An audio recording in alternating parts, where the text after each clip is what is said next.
Halo, jumpa lagi dengan saya. Hari ini saya mau membahas tentang bisnis-bisnis legend. Ini legend loh guys. Legend maksudnya di sini yang tidak akan pernah habis. Sampai mungkin dunia ini akan berakhir, baru dunia bisnis ini akan habis.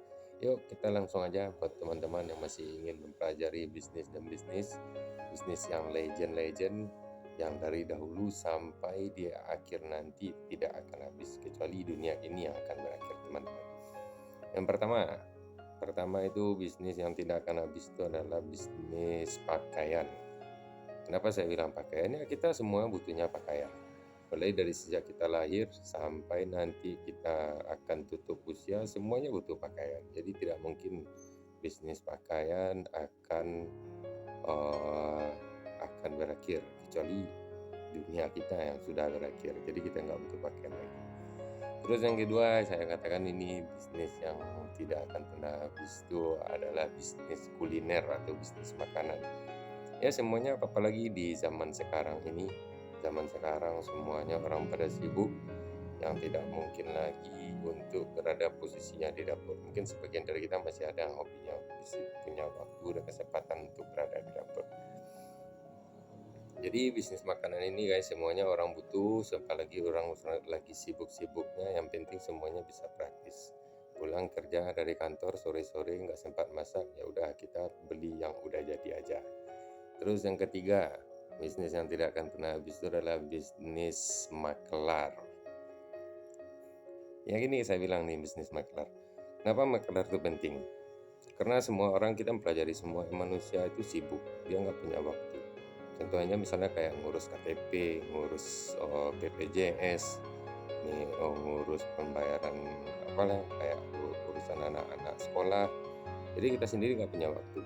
Jadi bisnis makelar ini makin tetap bisa eksis sampai selama-lamanya. Contohnya dulu yang udah habis tuh, dulu kalau kita naik pesawat kita perlu maklar kan biar cepat mendapatkan tiket pesawat, tapi sekarang itu udah punah. Terus yang sekarang tuh apalagi yang sudah punah tuh, maklar apa namanya itu, ke dinas imigrasi. Misalnya kita bikin paspor, kita masih butuh maklar. Karena kalau memang kalian mau, kalau misalnya rumah kalian tuh tinggalnya di sebelah kantor imigrasi, mungkin bisa kita langsung ke situ, nggak punya waktunya. Tapi kalau orang-orang seperti saya ini jauh dari kantor imigrasi itu butuh perjalanan 3 jam. Nggak mungkin kan hari ini saya berangkat daftar, 2 minggu lagi saya akan datang lagi ke situ untuk pergi foto. Nah, 3 minggu lagi baru saya datang lagi ke situ untuk menyelesaikan paspor. Jadi maklar ini tidak akan pernah habis. Terus yang kedua misalnya kayak kita ngurus surat-surat tanah. Surat-surat tanah nggak mungkin kan kita punya waktu dengan kesibukan kita sendiri. Pasti kita akan cari maklar yang untuk mengurus surat tanah tersebut. Ya mungkin kita bisa pakai maklarnya yang ada di dinas kecamatan atau kenalan-kenalan kita.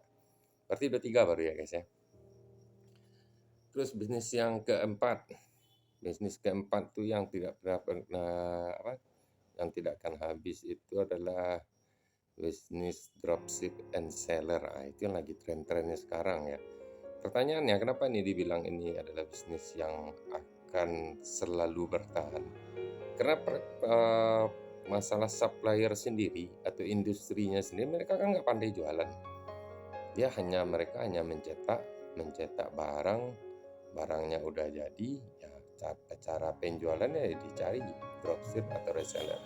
Soalnya kalau kayak dulu, kalau misalnya yang barang-barang yang belum offline tuh, misalnya kayak barang di material bangunan ya, kalau material bangunan kan pasti dia cari resellernya lagi yang bisa ngedrop barang, atau pabrik-pabrik skala besar tuh kayak semen tuh ada namanya nanti anak perusahaannya yang handle produksi tersebut, baru dilempar ke pedagang retail.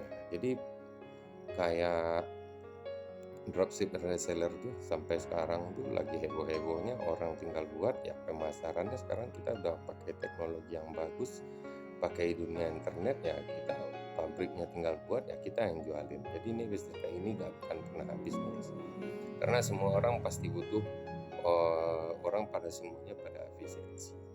Terus bisnis apa lagi ya yang tidak akan pernah habis? Bisnis Terus bisnis yang saya maksud lagi adalah bisnis di bidang listrik. Ya, ini juga tidak akan pernah habis. Masalahnya semua orang pasti butuh penerangan di rumah ya. Mulai dari zaman dahulu tuh, semenjak zamannya Thomas Alva Edison menemukan bola lampu sampai sekarang itu sangat berkembang. Ya, mungkin itu juga tidak akan pernah habis. Jadi buat teman-teman yang masih ingin punya usaha, yang belum punya ide, mungkin beberapa dari yang saya ceritakan ini buat teman-teman pasti bisa menggunakannya. Kecuali jika ada pendengar atau teman-teman lain yang mau kasih sharing, silakan komen ya.